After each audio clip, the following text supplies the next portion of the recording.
नमस्कार दोस्तों। आज की कहानी किसी एक घर की नहीं है, बल्कि हर उस परिवार की है जहां भरोसा आंख बंद करके किया जाता है और बाद में वही भरोसा सबसे बड़ा दर्द बन जाता है। कहते हैं घर की चाबी सिर्फ ताले नहीं खोलती, वो पूरे घर की इज्जत, शांति और रिश्तों की जिम्मेदारी होती है। अगर ये चाबी सही हाथ में हो तो घर मंदिर बन जाता है, और अगर गलत हाथ में चली जाए तो वहां धीरे धीरे घर नरक बन जाता है। आज मैं आपको ऐसी ही एक कहानी सुनाने जा रही हूँ, जिसमें एक छोटी सी गलती ने पूरा परिवार तोड़ दिया। एक छोटे से शहर में रामलाल जी अपने परिवार के साथ रहते थे। सीधे साधे, मेहनती और संस्कारों को मानने वाले इंसान।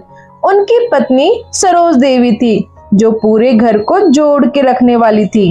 उनका एक बेटा था मोहन, जो नौकरी करता था और अपने माता पिता का बहुत सम्मान करता था।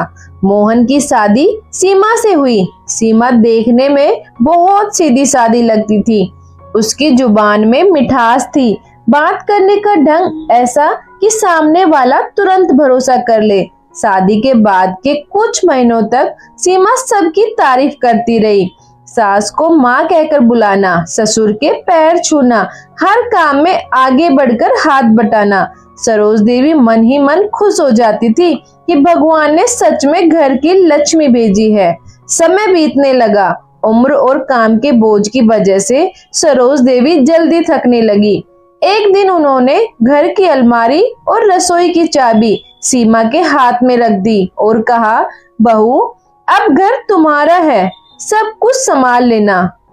सीमा ने मुस्कुराकर चाबी ले ली, लेकिन उस मुस्कान के पीछे जो सोच थी उसे कोई समझ नहीं पाया। उसी दिन से घर का माहौल धीरे धीरे बदलने लगा। सीमा का पहला लक्षण था उसकी जरूरत से ज्यादा मीठी जुबान। सामने वो इतनी प्यारी बनती कि किसी को शक ही नहीं होता, लेकिन पीछे से वही सीमा घर की बातें बाहर फैलाने लगी। पड़ोस में जाकर वो कहती, मेरे सास ससुर अच्छे तो हैं, बस सोच थोड़ी पुरानी है।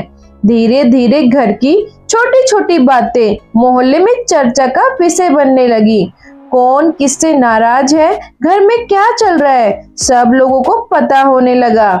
सरोज देवी को जब ये सब पता चला तो उनका दिल टूट गया, लेकिन उन्होंने कुछ कहा नहीं। उन्हें लगा कि बहू है, समय के साथ समझ जाएगी। सीमा का दूसरा लक्षण था हर बात में दखल देना। अब उसे लगने लगा कि चाबी उसके हाथ में है तो घर भी उसी का है। कौन क्या खाएगा, कब आएगा, किससे बात करेगा, सब कुछ वही तय करने लगी। रामलाल जी जब कुछ कहते तो वो मुस्कुराकर कह देती, पापा जी, अब जमाना बदल गया है। सरोज देवी की सलाह उसे बेकार लगने लगी। जिस घर में कभी शांति और प्यार था, वहां अब रोज ताने और बहस होने लगी। धीरे धीरे सीमा ने मोहन के कान भी भरने शुरू कर दिए। वो कहती, आप हमेशा अपने माँ बाप की सुनते हो, यह घर हमारा है, हमें अपनी जिंदगी जीने दो। मोहन उलझन में पड़ गया। एक तरफ माता पिता थे, दूसरी तरफ पत्नी। रोज रोज की बातों और झगड़ों से उसका दिमाग भर गया। एक दिन गुस्से में उसने वो बात कह दी जो किसी बेटे को कभी नहीं कहनी चाहिए थी। उसने कहा, अगर आपको हमारी बातों से परेशानी है तो हम अलग हो जाएंगे। ये सुनते ही सरोज देवी की आंखों से आंसू बह निकले। रामलाल जी कुछ बोले ही नहीं, बस चुपचाप बैठ गए। उस दिन घर में न खाना बना, न दिया जला। घर के साथ साथ रिश्ते भी टूटने लगे। कुछ समय बाद मोहन और सीमा अलग रहने लगे। शुरुआत में मोहन को लगा कि अब सब ठीक हो जाएगा, लेकिन धीरे धीरे उसे एहसास होने लगा कि घर की शांति कहीं पीछे छूट गई है। अब सीमा का व्यवहार और बदल गया। अब वहाँ कोई बड़ा नहीं था, कोई समझाने वाला नहीं था। छोटी छोटी बातों पर झगड़े होने लगे। तब मोहन को माँ की चुप्पी और पिता की खामोशी याद आने लगी। उसे समझ में आ गया कि गलती कहाँ हुई थी।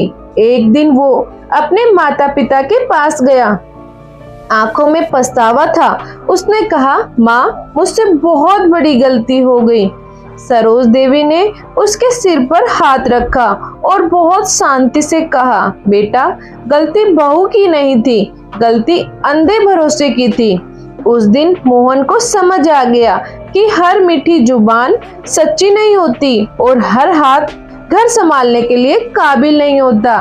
दोस्तों, इस कहानी से हमें यह सीख मिलती है कि हर बहू बुरी नहीं होती, लेकिन जिस बहू में ये दो लक्षण होते हैं, एक जरूरत से ज्यादा मीठी जुबान और हर बात में बेवजह दखल, उसे कभी भी घर की चाबी नहीं देनी चाहिए।